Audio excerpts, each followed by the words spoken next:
नमस्कार मंडळी. आज आपण जाणून घेणार आहोत भोगीची भाजी का करतात आणि माघ महिन्याचं महत्त्व. भोगी हा सण मकर संक्रांतीच्या आदल्या दिवशी का साजरा केला जातो?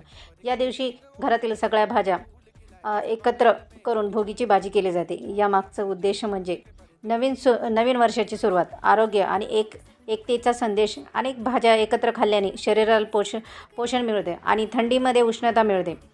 मकर संक्रांतीनंतर सुरू होणारा माघ महिना हा अत्यंत पवित्र मानला जातो. या महिन्यात स्नान, दान, जप, तप यांना विशेष महत्त्व आहे. तिळगुळ खाल्ल्याने शरीर मजबूत होतं आणि सकारात्मक ऊर्जा वाढते. म्हणूनच भोगीची भाजी आणि माघ महिना हे परंपरा, आरोग्य आणि संस्काराचे प्रतीक आहे.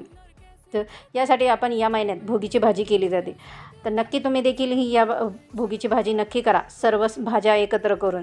आणि मकर संक्रांतीचा दिवस तुम्हा सर्वांना चांगला जावो. नवीन वर्षाची सुरुवात तुम्हा सर्वांना आरोग्य आणि सुख समृद्धीचं जावो, यासाठी मी देवाला प्रार्थना करते.